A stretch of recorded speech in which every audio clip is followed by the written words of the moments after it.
My dear brothers and sisters, السلام علیکم ورحمۃ اللہ وبرکاتہ۔ میرا نام عبد الرحمٰن ہے اور آج میرے ساتھ موجود ہیں مغیرہ لقمان بھائی، جو یوتھ کلب پنجاب کے ڈائریکٹر ہیں۔ آج ہم ان سے نوجوانوں کے مسائل کے حوالے سے بات کریں گے اور ان کا اس میدان کے اندر وسیع تر تجربہ ہے کہ نوجوانوں کے مسائل کے اوپر یہ بات کرتے ہیں۔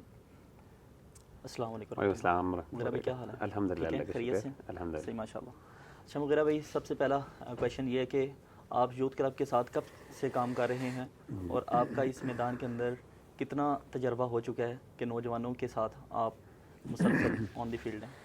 بسم اللہ الرحمن الرحیم، الحمد للہ والصلاۃ والسلام علی رسول اللہ۔ عبد الرحمن بھائی، الحمد للہ میں تقریباً یوتھ کلب کے ساتھ آفیشیلی تو ریسنٹلی مجھے کوئی 3 سے 4 سال ہوئے ہیں جو آفیشیلی میں ایز اے ممبر کام کر رہا ہوں۔ اس سے پہلے الحمد للہ جب یوتھ کلب بنا اراؤنڈ 2011 سے، آج سے تقریباً کوئی 2022 ہو گیا، تو تقریباً 10 سے 11 سال ہو گئے ہیں الحمد للہ۔ تو اس وقت بھی الحمد للہ بھائیوں کے ساتھ مل کے آف اینڈ آن کچھ ورک شاپس کروانی، کچھ لیکچرز وغیرہ دینے۔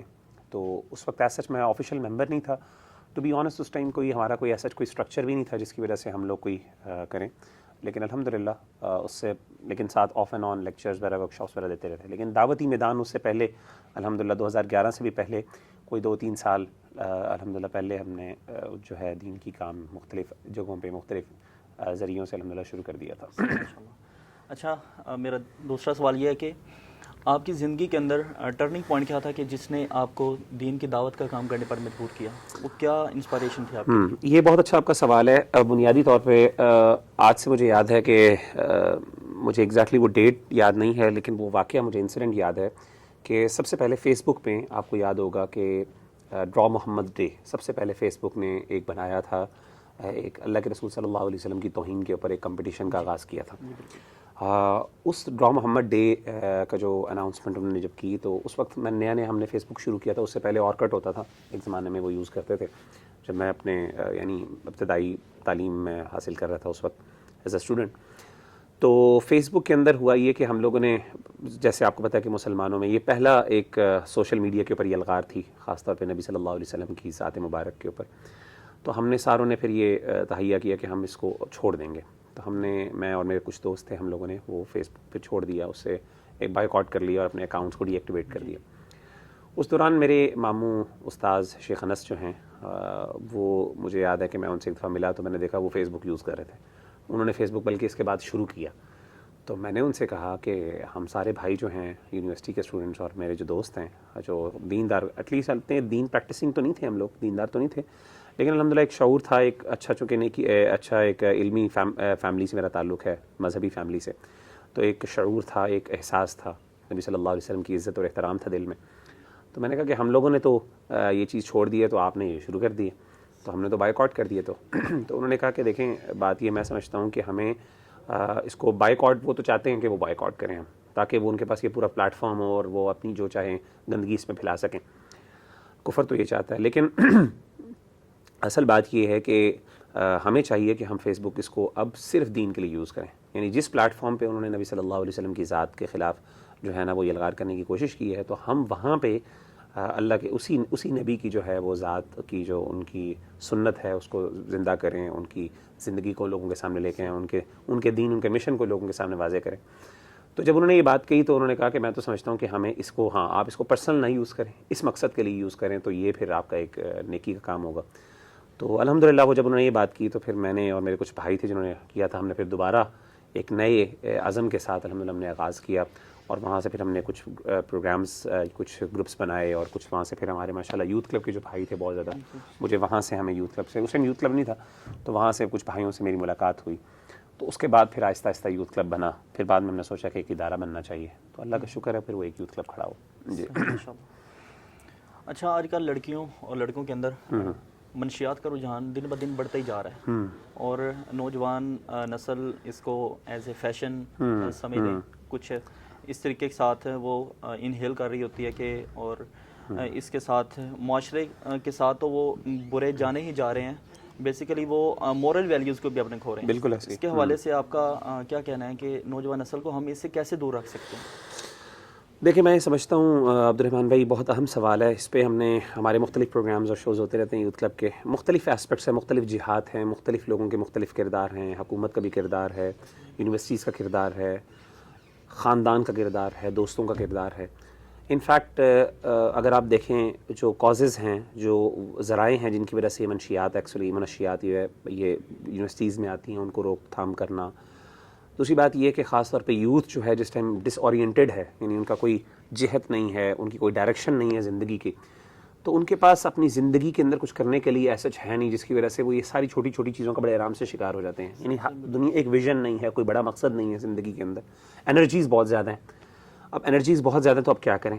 تو اس کے لیے پھر اللہ معاف کرے پھر یہ شغل بھی ہوتے ہیں, پھر عجیب و غریب, پھر موٹر سائیکل, گاڑیاں اور اس طرح کے معاملات, اور پھر اس طرح اللہ معاف کرے ناجائز تعلقات, اور یہ ساری پھر جو انرجیز ہیں وہ ان کاموں میں لگتی ہیں.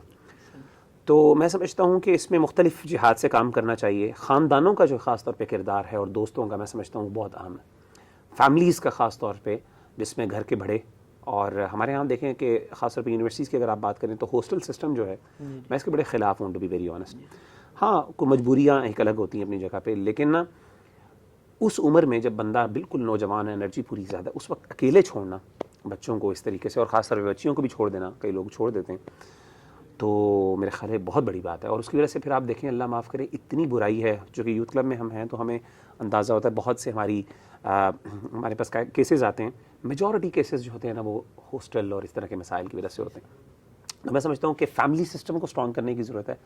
نیک اور اچھے دوست, ایسی کمیونٹیز, ادارے, یونیورسٹیز کے اندر کمیونٹیز بنی, اچھی سوسائٹیز بنے جس کے اندر اسٹوڈنٹس کو بہت زیادہ ایگزاسٹ کیا جائے, جسمانی ایکٹیویٹیز میں بھی تاکہ ان کی انرجیز نکلیں, اور اس کے ساتھ ساتھ انٹلیکچوئل ایکٹیویٹیز میں بھی, بک ریڈنگ کے اوپر, اسی طریقے سے انٹلیکچوئل ڈسکشنز کے اوپر, تاکہ لوگوں کا رجحان اس طرف جائے, بچوں کا رجحان ادھر جائے.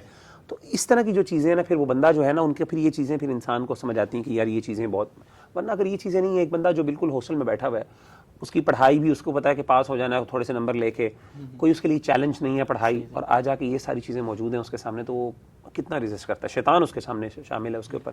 تو میں سمجھتا ہوں کہ بہت سی ایسی چیزیں جس کی وجہ سے ہم اس کا شکار ہوتے ہیں. تو فیملیز خاص طور پہ, اور خاص طور پہ جو دوست ہیں اچھے, کمیونٹیز ہیں ایسی, وہ ایسی ہونی چاہیے. اور میں سمجھتا ہوں یونیورسٹیز میں اب یہ کمیونٹیز بننی چاہیے, اچھے نیک دوستوں کی کمیونٹی ہو جو اپنے ساتھ شامل کریں, پھر اچھی ایکٹیویٹیز ہوں, پڑھائی کی, سپورٹس کی, کمپٹیشنز ہوں, مقابلے ہوں, نیکی کے مقابلے ہوں, فاستبقوا الخیرات کے ضمن میں.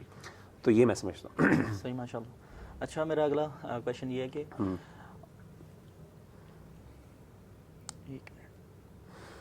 ہر جگہ برائی اور فحاشی کے اس وقت اڈے کھلے ہوئے ہیں, اور حال ہی میں نے آپ کی ایک پوسٹ دیکھی تھی فیس بک کے اوپر, آپ نے ریلز کے اوپر آپ نے پوسٹ لگائی تھی, آپ نے کہا تھا کہ مین کے بندہ اپنی نظروں کی حفاظت نہیں کر سکتا, پرابلمز ہیں بہت زیادہ, سامنے بندہ ایٹومیٹکلی بندہ اس کی طرف بندہ اٹریکٹ ہو جاتا ہے. تو کیا خیال ہے اس وقت نوجوان نسل جو ہے اس کو ان فتنوں سے کیسے دور کیا جا سکتا ہے کہ جو مین کہ ہر وقت ہی سوشل میڈیا کے اوپر اپنا وقت وہ ٹائم سپینڈ کر لیتے ہیں؟ ہاں عبد الرحمن بھائی, وہی جو پہلے بات کی نا, دیکھیں سوشل میڈیا ہمارے یوتھ کا ایک بہت بڑا مسئلہ جو ہے نا وہ ہے بورڈم. ٹھیک ہے نا, بور ہوتے ہیں ہم, ہمارے پاس کام نہیں ہے کرنے کو. اگر کام ہے تو پڑھائیاں وہ چیلنجنگ نہیں ہیں. میں آپ کو بتاؤں مغرب جو ہے, ویسٹ جو ہے, وہاں کی یونیورسٹیز کی ایجوکیشن بہت ٹف ہے, ہماری بالکل ٹف نہیں ہے. یعنی جن یونیورسٹیز میں ہم پڑھ رہے ہیں نا, میں یہ بھی نہیں کہتا کہ بالکل ٹف نہیں ہے, یعنی ٹف ہیں ان اے سینس, لیکن وہ ایسی ٹفنس نہیں ہے اس کے اندر, یہ ایسی اس میں محنت نہیں چاہیے ہوتی جس کے اندر آپ سمجھے نا کہ آپ کو دن رات اس میں محنت کرنا ہے, لائبریریز کو کھنگالنا ہے, تب جا کے بچے کو پتا ہے کہ میں تھوڑا سا تنگ بھی کر دیا ٹیچر سے, منت سماجت کی, تو ٹیچر بھی کہتے ہیں بیچارہ کوئی بات نہیں, چلو پاس ہو جائے گا, نالج نہیں گین کرنا, تصور نہیں. تو اب وہ جو چیز ہے نا کہ یونیورسٹیز جو ہیں, آپ امیجن کریں کہ یونیورسٹیز, حالانکہ جب یونیورسٹی میں ایک بندہ جاتا ہے تو ویسٹرن کنٹریز کے اندر یونیورسٹیز تو نچوڑ لیتی ہیں بچے کو, اس کے پاس دماغ ہی نہیں ہوتا کہ یہ ساری چیزیں کرنے کا, سوشل میڈیا کا, ریل کا. میں آپ حیران ہوں گے کہ بہت سی چیزیں میں دیکھتا ہوں, بہت سے میں اپنے دوستوں کو جانا چاہتا ہوں, فیس بک میں ان کے لیے مسئلہ ہی نہیں ہے. وہ کہتے ہیں مالی کا بھی فیس بک مسئلہ ہی نہیں ہے, آپ کے لیے کیسے ہو گیا, وہ جو باہر رہتے ہیں, کیونکہ ان کے اوپر اتنی ذمہ داری ہیں. ایک تو ان کو کمانے کی ذمہ داری, گھر والے ان کو نکال دیتے ہیں کہ بھائی کما کے لاؤ, ٹھیک ہے نا. وہ یہاں پہ تو بچہ 30 سال کا بھی ہو جائے تو وہ بندہ تو وہ ابھی تک ماں باپ پہ ڈیپینڈنٹ ہے, ماں باپ کھانا کھلا رہے ہوتے ہیں, ان کو پتا ہوتا ہے کہ میں گھر میں رہ لوں گا, مجھے کوئی پوچھنے والا نہیں. وہاں پہ تو جی آپ ٹین ایج سے اوپر ہوتے ہیں تو کہتے ہیں چلو پتر باہر جا اور کما کے لے کے آ. وہاں پہ کمائی کا آپ کے اوپر ذمہ داری. اسی طریقے سے اس کو پتہ ہوتا ہے کہ میرے گھر والوں سے مجھے سپورٹ نہیں ملنی ہے کیونکہ فیملی سسٹم نہیں ہے, مجھے سب کچھ خود سروائیو کرنا ہے. ایجوکیشن حاصل کرنی ہے تو مجھے پتہ ہے کہ کیا کرنا ہے, ایجوکیشن کے اندر بھی وہ اپنے آپ کو لگاتے ہیں. ایسا نہیں ہے کہ مطلب میجورٹی نہیں, وہاں پہ بھی اللہ معاف کرے برائیاں بہت زیادہ ہیں, نشے کی ہیں بہت زیادہ کیسز ہیں, لیکن کہنے کا مطلب ہے وہاں کی یونیورسٹی جو بچہ ایجوکیشن یا اس فیلڈ میں پڑھتا ہے پھر وہ اس کے پاس ان چیزوں کا ٹائم نہیں ہوتا. کرنٹلی مسئلہ یہ ہے کہ ہم بور ہو رہے ہیں, ہمارے پاس کوئی کام کرنے کو نہیں ہے, ہمارے پاس انرجیز ہیں, کہاں پہ لگائیں. تو اگر میری ایجوکیشن بالکل آسان ہے تو مجھے کوئی مسئلہ نہیں ہوگا, لیکن اگر ایجوکیشن ٹف ہے, سخت ہے, وہ 24 گھنٹے مجھے پتہ ہے کہ میں نے اگر وہ اسٹینڈرڈ اچیو نہیں کیا جو میری ریکوائرمنٹ ہے, مجھے یونیورسٹی آگے جانے چاہیے, میرے پیسے ضائع ہو جائیں گے. ایک دن میں آپ بچہ سیدھا ہو جائے گا, بالکل اس کو پتہ چل جائے گا, لڑکے بھی سیدھے ہو جائیں گے, لڑکیاں بھی سیدھی ہو جائیں گی, ریل وغیرہ یہ سارے مسئلے ختم ہو جائیں گے. مطلب اس وقت جو ایجوکیشن سسٹم ہے اس کو امپروو کرنے کی, اس کو اپڈیٹ کرنے کی بہت زیادہ ایجوکیشن سسٹم بھی, اور اوور آل میں نے کہا کہ ذمہ داری ڈالنے والی بات ہے کہ بچوں کے اوپر زندگی میں ڈسپلن تب آئے گا جب آپ کے اوپر پڑے گی.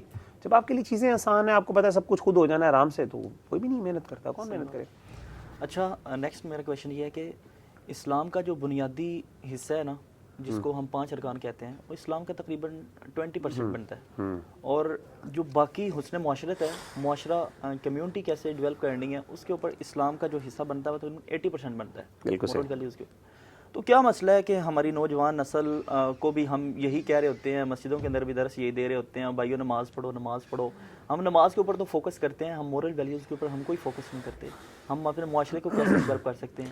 تو اس کا کس کے اوپر قصور جائے گا کہ معاشرے کے اندر نوجوانوں کا قصور ہے کہ وہ اسلام کو نہیں پڑھتے اور وہ بات کر رہے ہوتے ہیں لبرلزم کی, یا پھر اس کا مسئلہ کچھ مولوی حضرات بھی ہیں کہ جو مطلب اس چیز کو صرف ایک چیز کے اوپر ہی ٹارگٹ رکھتے ہیں, نماز کے علاوہ سمجھتے ہیں کہ شاید دین ہی نہیں ہے. کیا خیال ہے آپ اس کا؟ آپ کی بات درست ہے کہ دونوں مسئلے ہیں, میں سمجھتا ہوں کہ دونوں مسئلے ہیں. نہ صرف یہ مسئلہ ہمارے دیندار طبقے میں ہے, میں سمجھتا ہوں معاشرے میں بھی ہے. ظاہر ہے کمیاں دونوں طرف سے ہوتے ہیں, تالی دونوں ہاتھ سے بچتی ہے. ہمارے اندر بھی کچھ کمی ہے, کچھ کمی ہے. میں خود دیندار طبقے سے ہوں, سیدھی سی بات ہے, میں اپنے آپ کو بھی سمجھتا ہوں کہ میرے اندر بھی, ہمارے اندر بھی کچھ کمی ہے, معاشرے کے اندر بھی کمی ہے ہر جگہ. لیکن اچھے لوگ دیندار میں بھی ہیں, ایسے لوگ ہیں جو ماشاءاللہ بہت اچھے انداز سے دین کا دعوت کا کام بھی کر رہے ہیں, دعوت کا حق ادا کر رہے ہیں. اسی طریقے سے وہاں پہ بھی کچھ اچھے لوگ موجود ہیں. تو ایسی بات نہیں, ہر جگہ 100% برائی تو نہیں ہوتی. لیکن میں سمجھتا ہوں کہ عبد الرحمن بھائی کہ یہ جو, میں سمجھتا ہوں کہ یہ نیریٹو جو ہے نا بیانیہ, کہ ہم کہیں کہ نماز روزہ زکوٰۃ ہم اس پہ فوکس کرتے ہیں اور باقیوں پہ نہیں, میرے نظر میں کہ ہم اس پہ بھی صحیح طرح فوکس نہیں کرتے. اگر ہم نماز کو اس طرح پڑھیں جس طرح نماز پڑھنے کا حق ہے, یا روزہ زکوٰۃ اس طرح پڑھیں, تو زکوٰۃ اللہ تعالیٰ کہتے ہیں ان الصلاۃ تنہیٰ عن الفحشاء والمنکر, نماز جو ہے آپ کو برائی سے اور فحاشی سے روکتی ہے.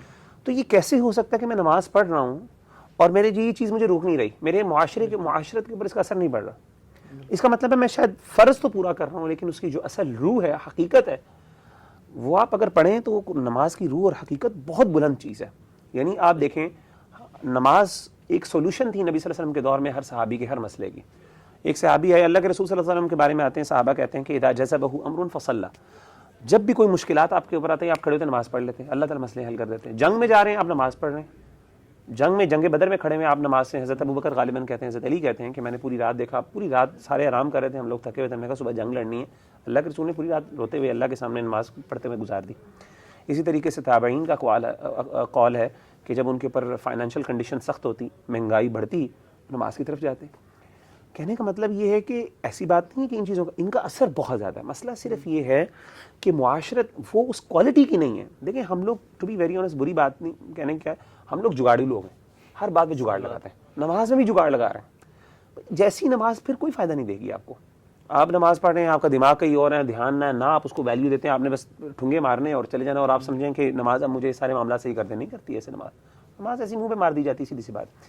تو میں سمجھتا ہوں کہ بہت کم ایسے کیسز, ایکسیپشنل کیس ہوں گے. کوئی ایسا ہو سکتا ہے کہ اگر کوئی بندہ ایسا ہے کہ جو ان معاملات میں بہت اچھا ہے لیکن وہاں پہ مسئلہ آ رہا ہے, پھر اس کا مطلب ہے ایجوکیشن کی کمی ہے, جہالت ہے, اس کو گائیڈ نہیں کیا گیا. ایجوکیشن نے سمجھائیں اس کو, اور اگر وہ واقعی سنسیئر ہے, مخلص ہے, وہ اثر لے گا. اس کا دل نرم ہے, وہ اللہ کے سامنے رونے والا, کھڑے ہونے والا بندہ ہے, اللہ سے ڈرنے والا بندہ ہے, تو اس کے اوپر کیوں نہیں اثر ہوگا؟ اثر ہوگا. یہ کیسے ہو سکتا ہے کہ وہ کہے نہیں اللہ کی میں یہ بات تو مان لیتا ہوں, وہ نہیں مانا, اس کا مطلب ہے وہاں پہ کوئی مسئلہ ہے, کسی نہ کسی کا کوئی مسئلہ ہے. تو میں سمجھتا ہوں کہ ان چیزوں کو اس پرسپیکٹو سے دیکھنا چاہیے. اچھا, اس وقت ہماری نوجوان نسل اسلام سے بہت زیادہ دور ہوتی جا رہی ہے.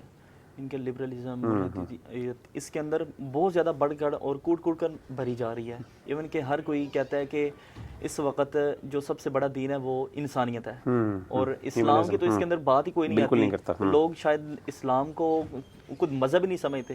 کیا خیال ہے کہ اسلام کیا انسانیت نہیں سکھاتا؟ سبحان اللہ. دیکھیں جی، سب سے پہلی انسان اللہ تعالیٰ نے قرآن مجید ہی انسانیت کے اتارا ہے. اگر اللہ تعالیٰ نے انسان نہیں سکھا، اللہ نے انسان بننا نہیں سکھانا تو اور کس نے سکھانا ہے؟ جو خالق ہے، جو اصل میں سب سے زیادہ انسان کے لیے اور جتنے حقوق انسان کو اللہ تعالیٰ نے دیے ہیں، میں سمجھتا ہوں کہ دنیا کا کوئی سسٹم نہیں دے سکتا. مذہب کے عورت کی بات کرتے ہیں ہم ہیومنزم کے نام پہ، عورت کو جتنا مغرب جو ہے ایکسپلائٹ کرتا ہے، آپ کی سوچ ہے. جتنے حقوق اسلام دیتا ہے دنیا کے اندر، آپ حیران ہوں گے. اس کی سب سے بڑی مثال یہ کہ فیمنزم کی جتنی موومنٹس ہیں ویسٹ کے اندر کھڑی ہوئی، مسلمانوں نے نہیں کھڑی کی، لیکن وہ دیکھیں وہ کریٹیسائز مسلمانوں کو کرتے ہیں، حالانکہ مسلمانوں کے اندر فیمنزم کی کوئی موومنٹ نہیں کھڑی ہوئی. تو فیمنزم کا مسئلہ تو ان کا تھا، ہمارا مسئلہ تو تھا ہی نہیں. مسئلہ یہ کہ دنیا کے اندر سب سے زیادہ مسلمان ہونے والی عورتیں سب سے زیادہ مردوں سے زیادہ مسلمان ہوتی ہیں. بھئی اگر اتنا ان پر ظلم اور زیادتی کی جاتی ہے اسلام کے نام پہ، اللہ معاف کرے، تو وہ کیوں بھاگیں اس طرف؟ جتنا احسان، جتنی پروٹیکشن، اور آپ سبحان اللہ طلاق کے معاملے میں ہمیشہ بھائیوں کو کہتا ہوں سورہ بقرہ کی طلاق اور نکاح کی آیات پڑھنا شروع کر دیں. آپ حیران ہوں گے، مرد سمجھتا ہے شاید ہماری یہ نیت ہی کوئی نہیں، اللہ تعالیٰ نے ساری عورتوں کو ہی پروٹیکشن دی ہے. یقین کریں ایسا فیل ہوتا ہے، حالانکہ اللہ انصاف کرنے والے ہیں. اللہ نے عورت کو اتنا، سورہ نساء، عورتوں کو اللہ نے ایسی ایسی جگہوں پہ اتنا، یعنی ہر جگہ پہ مرد کو ڈرایا جا رہا ہے. ہر وقت مردوں کو تم نے زیادتی نہیں کرنی، تم نے زیادتی نہیں، احسان کرو، طلاق کے وقت احسان کرو. اللہ معاف کرے، ہمارے یہاں معاشرے میں الٹ ہوتا ہے. تو یہ جو سب سے زیادہ اللہ معاف کرے جو بولتے ہیں نا لوگ انسانیت کے نام پہ، سب سے زیادہ انسانیت کے خلاف کام کرنے والے ہی ہیں. یہ جتنے بھی مغربی انسانیت کے کام ہیومنزم کے کرنے والے ہیں، ان کے کبھی آپ جرائم دیکھیں دنیا کے خلاف کتنے کتنے، افریقہ میں کیا کیا جرم کیے جاتے ہیں. نام نہیں میں لینا چاہتا کیونکہ ہمارا پلیٹ فارم وہ ایسا نہیں ہے، لیکن اللہ معاف کرے اسٹیٹسٹکس کوٹ کر سکتے ہیں. جو دنیا کے ہیومنزم کے نام پہ سب سے زیادہ جو بڑا اپنے آپ کو چیمپئن سمجھنے والا ہے، اس نے پوری دنیا کے اوپر کیا کیا ظلم نہیں ڈھائے. انوائرمنٹ کے اوپر، نہ صرف انسانوں کے اوپر، پوری دنیا کے اوپر انوائرمنٹ کے اوپر کیا کیا ظلم انہوں نے ڈھائے، اور کیا کہ اللہ معاف کرے ان کی وجہ سے انسانیت کو تکلیف ہوتی ہے. جانوروں نے انہوں نے تباہ کر دی، نسلیں تباہ کر دی انہوں نے. یہ باتیں ہیں صرف اب، اور سوشل میڈیا میں اب یہ باتیں چھپی نہیں ہیں. اب جو کہتا ہے وہ خود ہی چپ کر کے شرمندگی کے ساتھ. اب مسئلہ یہ ہے کہ وہ ڈٹائی ان کو پکڑے کون؟ ٹھیک ہے، ہم نہیں آج پکڑ سکتے، کل کو اللہ طاقت دے گا، کل پکڑ بھی لیں گے.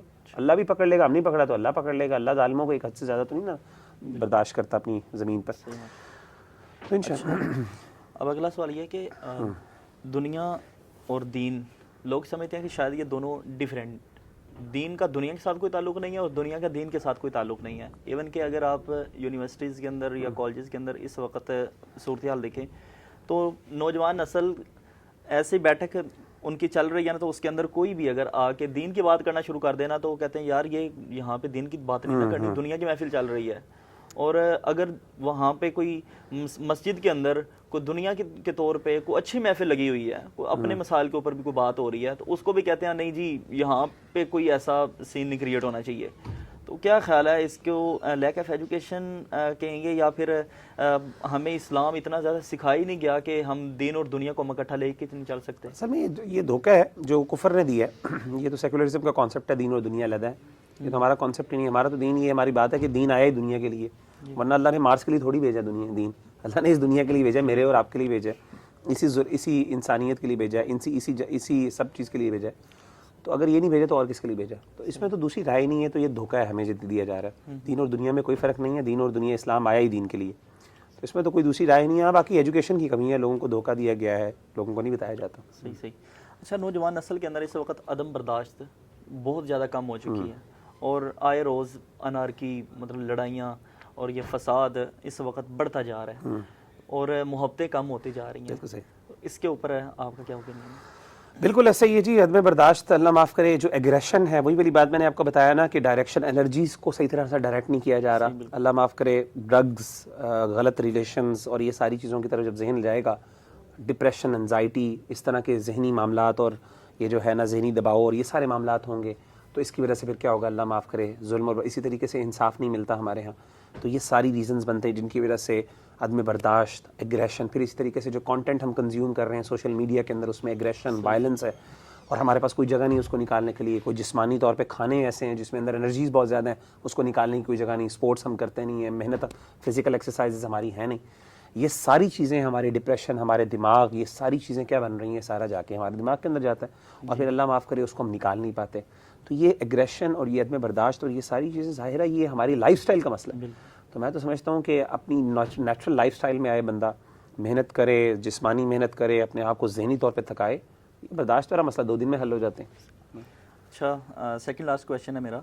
معاشرے کے اندر اس وقت بے مقصد بہت زیادہ عام ہو چکی ہے, یعنی کہ کسی کو بھی پوچھا جائے تو وہ کہتا ہے بس ایویں ہی, ان کے بس اتنا کچھ ہی ہوتا ہے, بوریت اپنی بگا رہے ہیں. اور اپنے آپ کو یہ نوجوان نسل کن پروڈکٹیو کاموں کے اندر اپنا لگا کے ان چیزوں سے دور ہو سکتی ہے؟ میں سب سے زیادہ 2-3 بڑی باتیں کہوں گا. سب سے پہلے تو ایک اپنے آپ کو ریڈنگ کے اندر لے کے آئیں. بک ریڈنگ میں جو بندہ انوالو ہوتا ہے اس کو سوشل میڈیا کا شوق اتر جاتا ہے. مجھے بھی ایک زمانے میں سوشل میڈیا کا بہت شوق تھا, obsessed تھا. مجھے ریڈنگ کا شوق پڑا, اللہ نے ڈالا, الحمدللہ میری فیلڈ بھی ایسی تھی. تو اب ایسا ہے کہ مطلب ایک طرف یہ ہو یوٹیوب ہو, ایک طرف کتاب ہو, تو مجھے وہ کتاب زیادہ مزہ آتا ہے پڑھتے ہوئے. یعنی یہ نیچرلی آپ کا ایک دماغ اس طریقے سے وائر ہو جاتا ہے. دماغ آپ انسان جس طرح لگاتا ہے نا, اللہ نے بنایا انسان کا دماغ اس طرح چلنا شروع ہو جاتا ہے. تو ایک تو یہ کریں ریڈنگ کے اندر, بک ریڈنگ کے اندر آئیں, اچھی چیزیں پڑھنا شروع کریں, اس سے بڑا فائدہ. دوسری چیز اسپورٹس میں کہتا ہوں بہت زیادہ, کیونکہ جسمانی آپ کی جو ہے نا وہ چیزیں آپ کی انرجیز نکلنی چاہیے. اسپورٹس کریں, ہیلدی اسپورٹس جس میں جم ہو جاتا ہے, ایکسرسائز, فٹ بال اور اس طرح کی چیزیں شرعی حدود کے اندر رہ کے آبویسلی. یعنی ایسے اسپورٹس نہ کریں جس میں اللہ تعالیٰ کی جو ہے وہ شریعت کی جو حدود کو پامال کیا جاتا ہے.